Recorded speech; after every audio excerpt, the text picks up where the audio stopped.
Okay, so this last little bit of the sentence has even these things which astrology is placed in the sky, or astrology receives it, takes it and puts it in the sky, which is not far from the bull.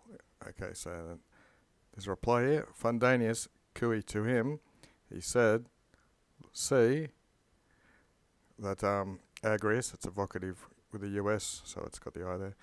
This that comes from that, so it's an extract. This thing here, which is coming from that, which is even written in the laws, says a certain type of pecus, which is a herd animal. For there are certain herd animals which are hostile to agriculture and even have they're with poison. They have a poison, as are these things which I said. Capre goats. Goats are hostile to agriculture apparently. Enem for ear for these things. They corrupt all the newly sown plants by carping at them and nibbling at them, not least of all vines and olives. And so, on account of this institution, from diverse or different causes or reasons, that what have we got? From some type of goat is led as a hostia, a victim to some to the altar of some gods, but not sacrificed to other gods. For this other type, they're not wanting to see them from some sort of hatred. I guess some gods don't like goats, or whatever. And the other, he does want to see the goat perish. Thus factum, thus it came to pass that for Father Liber, Bacchus, the repertor of vines, because he's a drunkard, Bacchus, they sacrificed herkai, which are like hairy male goats, just as so that they can, they're paying them with the death penalty basically, because goats hurt vines. Bacchus wants the head of a goat. Contrarily, to Minerva, there is nil type of goat sacrificed on account of the olive, and up here they vines and olives are the two things they hurt. But this is contrarily apparently, because the things that are harmed, the olives which are harmed by goats, are said to become sterile.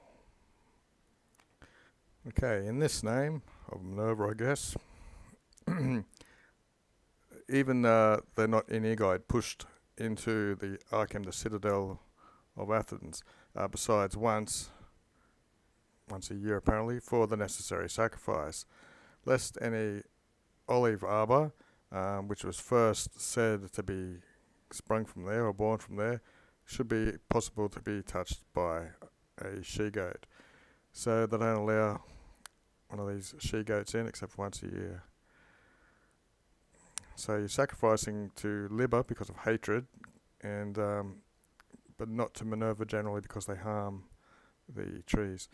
Anyway, there's not any other, I said, pecuds, any other flock animal, which is appropriate for agriculture or belonging to the field of agriculture, except what by working helps the field so that it becomes more cultier, more suitable for cultivation, and it helps.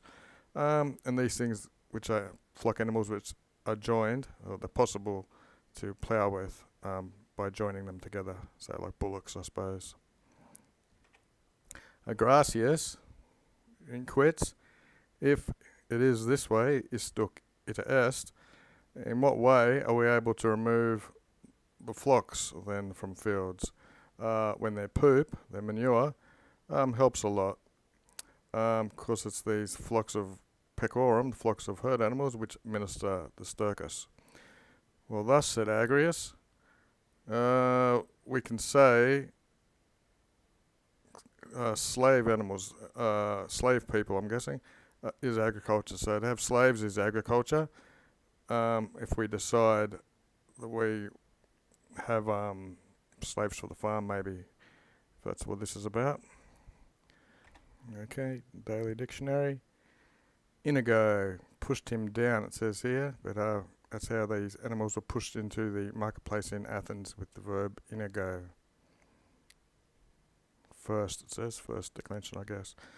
Okay, but there's an error here that packers are able to be in the field to be fruitful or make a profit in that field. So it doesn't follow what you're saying. They're only there to make profit, not for any other reason. For thus, even other diverse things can be assumed or taken in through this, taken from the field, so that you would have in your fundo, in your farm, many texters, people who work with cloth, and his stoners, another type of weaver, I think, and other artists, basically, people who do other work, would be part of the farm.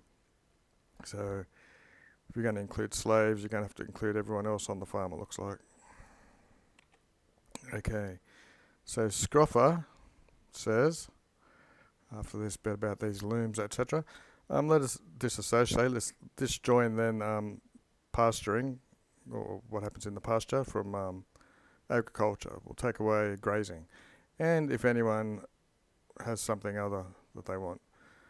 And whether I said, should I follow Sassanum, the father and son, in their books, and something more pertinent that I think is figurlinas, which fig is usually earthenware, so it's where you make pottery from or something.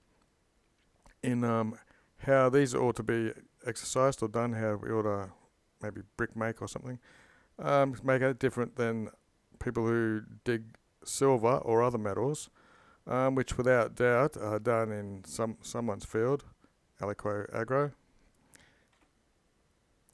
But as neither stone quarries nor sand quarries pertain to agriculture, thus we should regard clay digging. Neither for this reason, that it is not suitable in some type of field, blah, blah, blah, blah, blah, and fructus and other profits which can be taken from. Okay, so therefore the things which are not suitable should not be exercised here for taking profit. As even if you have a field following a road, next to the road, and it's an opportune place for viators, travellers, you can have a building of a tavern and an inn, which nevertheless, although it is fructuoso, it does make profit, it does not be part of your agriculture. For it's not if something is on account of the field, so sometimes propter is near, or even is for the master, it makes profit, I guess, from the field or out of the field in some other way. These ought not to be referred to as accepted parts of agriculture, but only this which is born from sowing in the soil for making profit.